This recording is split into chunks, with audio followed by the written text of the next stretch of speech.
وسلم نحمده ونصلي ونسلم على رسوله الكريم أما بعد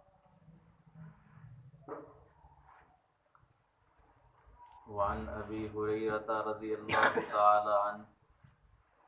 قال قال رسول الله صلى الله عليه وسلم والذي نفس محمد بيدي لا يسمع بي أحد من هذه الأمة يهودي ولا نصراني ثم يموت ولم يؤمن بالذي أرسلت به إلا كان من أصحاب النار رواہ مسلم۔ حضرت ابو ہریرہ رضی اللہ تعالی عنہ سے روایت ہے، وہ فرماتے ہیں کہ رسول اکرم صلی اللہ علیہ وسلم نے فرمایا، ذات کی قسم جس کے قبضے میں محمد کی جان ہے، اس امت میں سے کوئی شخص خواہ وہ یہودی ہو یا نصرانی ہو میری نبوت کے بارے میں سنے، میری نبوت کے لیے خبر پہنچے، ثم یموت پھر وہ مر جائے، ولم یؤمن بالذی ارسلت بہ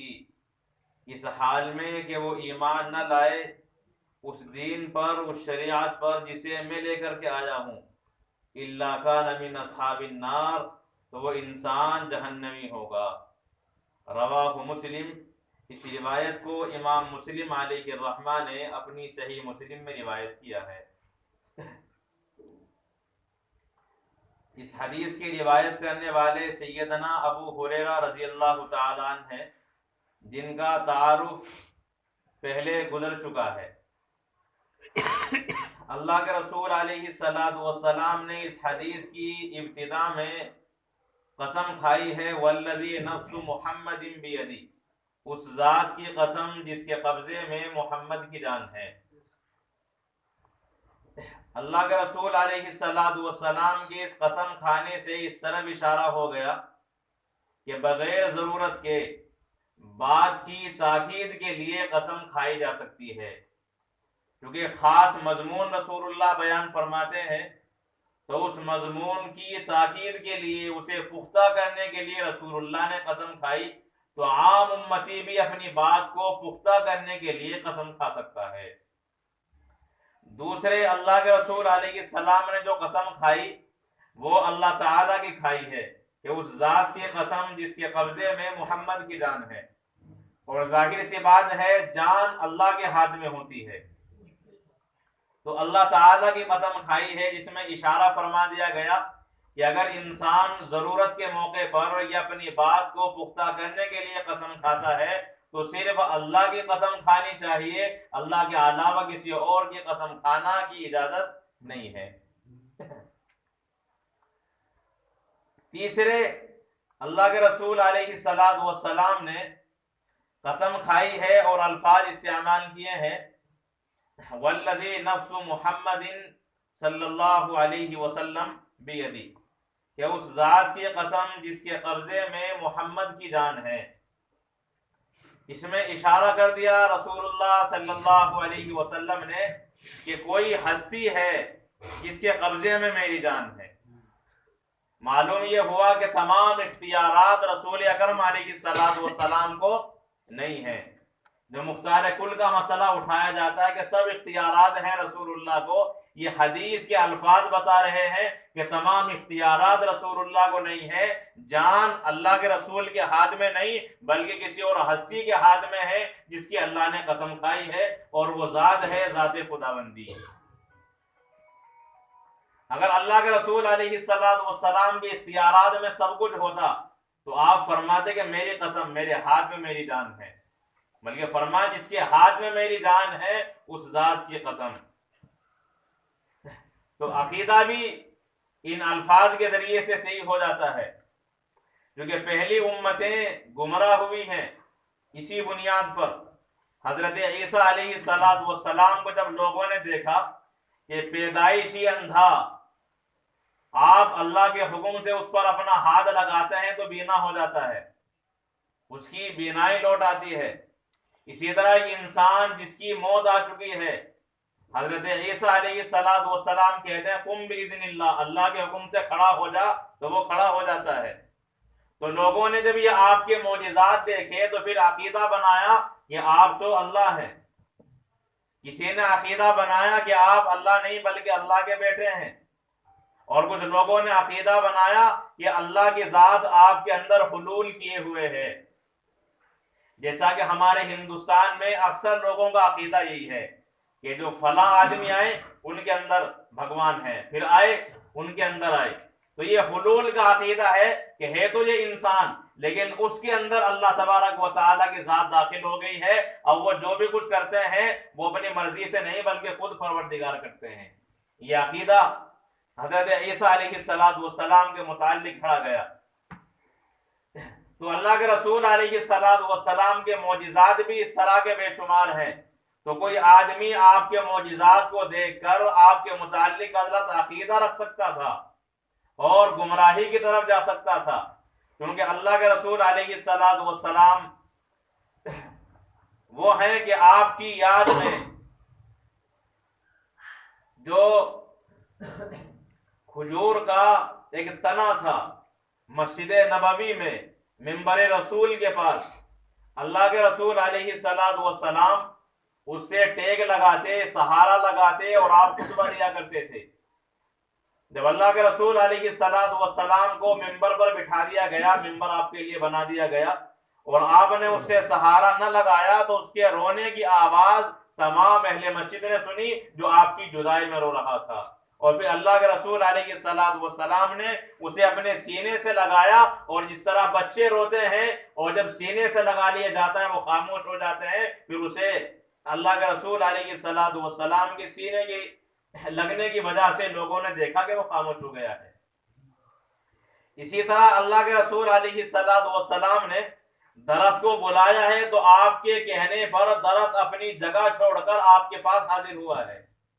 اللہ کے رسول علیہ السلام نے زہر آلودہ لوگوں کو جو استعمال چیزیں کر چکے تھے ان کو اپنا لعاب دہن، اپنے منہ کا پانی ان کے اندر ڈالا تو وہ شفا یاب ہو گئے۔ اسی طرح اللہ کے رسول علیہ السلام نے ٹانگ ٹوٹی اور ٹانگ ٹوٹنے پر آپ نے اپنا ہاتھ لگا دیا تو وہ پہلے سے زیادہ طاقتور ہو گئی۔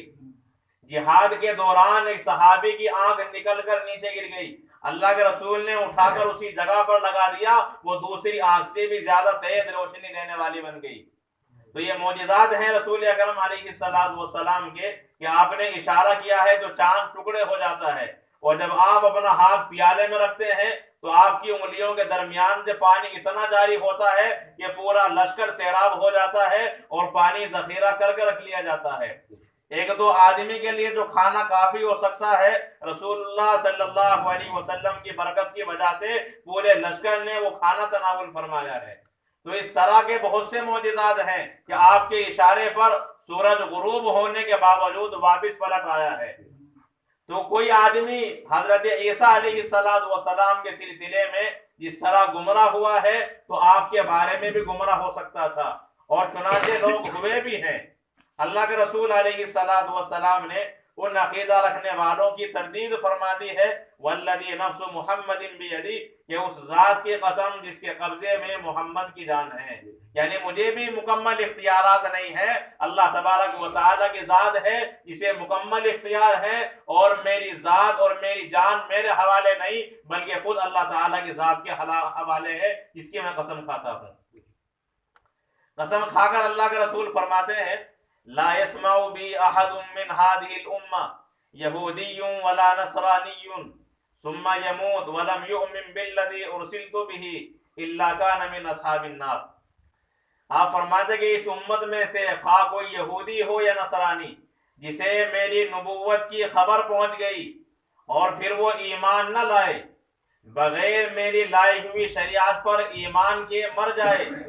اللہ کے نبی فرماتے ہیں من اصحاب النار، وہ انسان جہنمی ہے۔ اس روایت میں اللہ کے رسول علیہ السلام نے صرف انسان کی نجات کا مدار وہ اسلام پر گامزن فرمایا ہے کہ جس آدمی کا عقیدہ ہوگا اسلامی عقیدہ، بس وہ انسان تو جہنم سے محفوظ ہوگا، اور اسلام کے علاوہ انسان کوئی بھی دین اختیار کرے، اللہ کے رسول کی لائی ہوئی شریعت کے علاوہ کسی بھی شریعت کو اور کسی بھی کتاب کو اپنائے، اللہ کے رسول علیہ السلام پر ایمان کے علاوہ وہ چاہے تمام پیغمبروں کو مانتا ہو، وہ آدمی جنت میں داخل نہیں ہو سکتا، جہنمی رہے گا جب تک آپ پر ایمان نہ لائے اور آپ کی لائی ہوئی شریعت کو قبول نہ کرے، اس وقت تک انسان کا داخلہ جنت کے اندر نہیں ہو سکتا۔ اس حدیث میں رسول اکرم علیہ السلام نے من ہذه الامہ یہودیون کے الفاظ استعمال کیے ہیں کہ اس امت میں سے خواہ یہودی ہو یا نصرانی، حالانکہ یہودی اور نصرانی کے علاوہ اور کسی مذہب سے تعلق رکھنے والا بھی اگر آپ کی لائی ہوئی شریعت پر، آپ کی نبوت پر ایمان نہ لائے، وہ بھی جہنمی ہے۔ لیکن خاص طور پہ دو طبقوں کا ذکر کیا گیا ہے۔ ایک طبقہ ہے یہود کا جو حضرت موسیٰ علیہ السلام کو اپنا پیغمبر مانتے ہیں اور آپ پر نازل ہونے والی کتاب کو اپنی کتاب تسلیم کرتے ہیں اور اسی کے مطابق عمل کا دعویٰ رکھتے ہیں۔ دوسرے ہیں نصرانی جو حضرت عیسیٰ علیہ السلام کو پیغمبر مانتے ہیں اور آپ پر نازل ہونے والی کتاب پر، انجیل، اس پر ایمان رکھتے ہیں اور اسی کے مطابق عمل کا دعویٰ رکھتے ہیں۔ اللہ کے رسول علیہ السلام نے ان دو مذہبوں کی جانب اشارہ کیا ہے کہ یہودی اور نصرانی جو اللہ کے نبیوں کو بھی مانتے ہیں، اللہ کی نازل کردہ آسمانی کتابوں کو بھی مانتے ہیں، وہ بھی اگر آپ کی نبوت اور آپ کی شریعت کو نہ مانے وہ بھی جہنمی ہیں۔ تو جس آدمی کے پاس یا جس جماعت کے پاس، جن لوگوں کے پاس کوئی نبی بھی نہیں ہے، جن کے پاس کوئی آسمانی کتاب بھی نہیں ہے، وہ اگر آپ پر ایمان نہیں لائیں گے تو ان کا داخلہ جنت میں کس طرح ہو سکتا ہے؟ جب آسمانی کتاب کے ماننے والے، اللہ کے پیغمبروں کو ماننے والے بغیر آپ کی نبوت کو تسلیم کیے جہنم سے آزاد نہیں ہو سکتے، تو جن کے پاس کوئی نبی بھی نہیں ہے، جن کے پاس کوئی آسمانی کتاب بھی نہیں ہے، وہ تو بدرجہ اولا جہنم سے آزاد نہیں ہوں گے۔ جب یہود نصرانی جہنم میں جائیں گے آپ پر ایمان لائے بغیر، تو پھر جو عام لوگ ہیں وہ بھی ضرور جہنم کے اندر داخل ہوں گے۔ تو خاص طور سے یہود نصرانی کا تذکرہ اسی لیے کیا گیا ہے جو کہ وہ اللہ کے نبی کو بھی مانتے ہیں اور اللہ کی نازل کردہ کتاب آسمانی ہے ان کو بھی تسلیم کرتے ہیں، مگر اللہ کے رسول علیہ السلام محمد الرسول اللہ کو وہ نہیں مانتے۔ آپ پر نازل ہونے والی کتاب اور شریعت کا وہ لوگ انکار کرتے ہیں، اس لیے وہ لوگ کافر ہیں اور ان لوگوں کا جہنم میں داخلہ یقینی ہے۔ بہرحال یہاں اللہ کے رسول فرماتے ہیں کہ میری امت میں سے جسے بھی میری نبوت کی خبر پہنچ جائے، خواہ وہ یہودی یا نصرانی ہو، ثم یموت ولم یؤمن بالذی ارسلت بہ، اور جس شریعت کے ساتھ مجھے بھیجا گیا ہے اس پر ایمان لائے بغیر مر جائے، تب وہ آدمی جہنمی ہوگا۔ اور اگر وہ آدمی اسلام قبول کر لیتا ہے، آپ کی لائی ہوئی شریعت کو مان لیتا ہے، آپ کی نبوت کو تسلیم کرتا ہے، تو وہ انسان جہنم سے آزاد ہوگا، وہ جہنمی نہیں ہوگا۔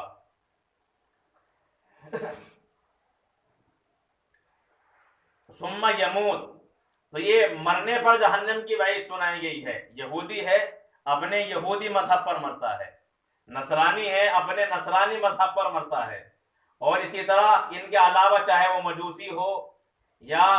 وہ دہریہ ہو، ملحد و زندیق ہو، تو کوئی بھی عقیدہ رکھنے والا ہو اسلامی عقیدے کے علاوہ، جو اسی عقیدے پر مرے گا وہ آدمی جہنمی ہوگا، اور جو آدمی اپنی موت سے پہلے اسلام کو قبول کر لے تو وہ آدمی مومن اور مسلم بن جائے گا، پھر وہ آدمی جہنمی نہیں ہوگا۔ اللہ تعالیٰ اسے جنت میں داخل کریں گے، یا تو اولاً ہی جنت میں داخل کر دیا جائے گا یا اپنے اعمال کی سزا ملنے کے بعد جنت میں داخل کیا جائے گا، لیکن جنت میں داخل بہرحال ہو جائے گا اگر موت سے پہلے آپ کو نبی مان لے اور آپ کی لائی ہوئی شریعت کو قبول کرے، اس پر ایمان لائے۔ اب موت سے پہلے کب ایمان قبول کیا جائے گا، اس سلسلے میں اللہ تبارک و تعالیٰ فرماتے ہیں وَلَيْسَتِ التَّوْبَةُ لِلَّذِينَ يَعْمَلُونَ السِّيِّئَاتِ حَتَّى إِذَا حَضَرَ أَحَدَهُمُ الْمَوْتُ قَالَ إِنِّي تُبْتُ الْآنَ، کہ اس آدمی کی توبہ قبول نہیں ہے۔ جو ایمان لاتا ہے وہ بھی کفر سے توبہ کرتا ہے، توبہ کے اندر ایمان لانا بھی داخل ہے اور گناہوں سے توبہ کرنا بھی۔ ایک یہ ہے کہ مسلمان جب توبہ کرتا ہے تو وہ گناہوں سے کرتا ہے، اور کوئی کافر توبہ کرتا ہے وہ گناہوں کے ساتھ ساتھ کفر اور شرک سے بھی توبہ کرتا ہے۔ تو اللہ فرماتے ہیں کہ اس آدمی کی توبہ قبول نہیں ہے جو اس وقت توبہ کرے جب موت اس کے بعد حاضر ہو گئی ہو۔ حتی حضر احدهم الموت قال انی تبت الان،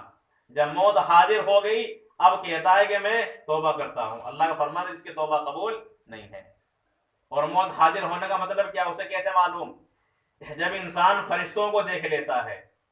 اور غرغرے کی اس کی حالت ہو جاتی ہے، جب اس کی روح نکالی جاتی ہے تو غرغرے کی حالت ہو جاتی ہے کہ انسان کے سامنے آخرت کا منظر آ جاتا ہے۔ اب وہ انسان اپنی آنکھوں سے دیکھنے پر ایمان لا رہا ہے، رسول کے بتانے پر ایمان نہیں لایا، اس وجہ سے اس کا ایمان معتبر نہیں ہے۔ کیا فرماتے ہیں؟ الذین یؤمنون بالغیب، ایمان والے وہ ہیں جو غیب پر یقین رکھتے ہیں۔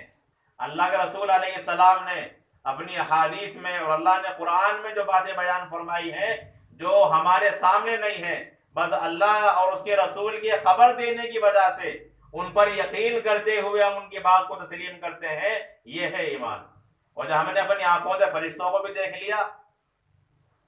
اور ہمیں حالات نظر آ گئی کہ ہماری سختی کے ساتھ روح نکالی جائے گی اور ہمارے سامنے آخرت کا منظر آ گیا، اب ہم جب ایمان قبول کرتے ہیں تو وہ رسول اللہ کی بتائی ہوئی باتوں پر نہیں بلکہ اپنی آنکھوں سے دیکھی ہوئی بات پر ایمان ہے، اور یہ ایمان معتبر نہیں ہے۔ تو غرغرے کی حالت سے پہلے جب انسان توبہ کرتا ہے تو اللہ کی جانب سے اس کی توبہ قبول کر لی جاتی ہے۔ ورنہ جب فرعون مر رہا تھا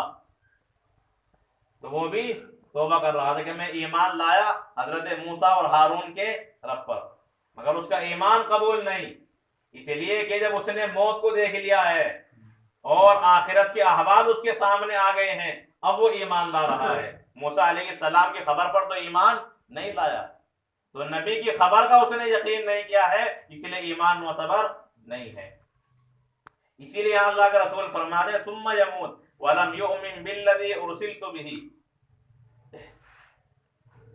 کہ اس پر ایمان نہ لائے جس کے ساتھ اللہ نے مجھے بھیجا ہے، اسی حالت میں مر جائے، الا کان من اصحاب النار، تو وہ آدمی اہل جہنم میں سے ہے۔ تو ایک تو اس روایت سے معلوم ہوا کہ آپ کو نبی ماننا، آپ کی لائی ہوئی شریعت پر ایمان لانا، یہ نجات کے لیے ضروری اور لازمی ہے۔ اگر کوئی آدمی آپ کی نبوت کو نہ مانے، آپ کی لائی ہوئی شریعت پر ایمان نہ لائے، وہ آدمی چاہے کتنے ہی عمل کرتا ہو اور آپ سے پہلے کے چاہے تمام پیغمبروں کو مانتا ہو، مگر وہ آدمی مسلمان نہیں ہوگا، وہ آدمی جہنمی ہوگا۔ خود اللہ قرآن میں فرماتے ہیں ان الدین عند اللہ الاسلام، کہ اللہ کے نزدیک صرف دین وہ اسلام ہے۔ اور پھر دوسری آیت میں فرماتے ہیں وَمَن يَبْتَغِي غَيْرَ الْإِسْلَامِ دِينًا فَلَن يُقْبَلَ مِنْهُ، کہ جو آدمی دین اسلام کے علاوہ کوئی اور دین اختیار کرے فَلَن يُقْبَلَ مِنْهُ، تو اس آدمی کی جانب سے اسلام کے علاوہ دین کو قبول نہیں کیا جائے گا، صرف اسلام قبول ہوگا، اسلام کے علاوہ کسی بھی مذہب کو اللہ کے یہاں قبولیت کا درجہ حاصل نہیں ہے۔ دوسرے اس حدیث سے یہ بھی معلوم ہو گیا کہ جو آپ کو نبی مانتا ہو اور آپ کی لائی ہوئی شریعت پر ایمان رکھتا ہو، وہ آدمی ہمیشہ کے لیے جہنم میں داخل نہیں ہوگا، لیکن ایک دن اسے ضرور نکال لیا جائے گا۔ دوسرے یہاں اللہ کے رسول نے جو الفاظ استعمال کیے ہیں لا یسمع بی احد، کہ اس امت میں سے جس آدمی کو بھی میری نبوت کی خبر پہنچے اور پھر وہ ایمان نہ لائے تو جہنمی ہے۔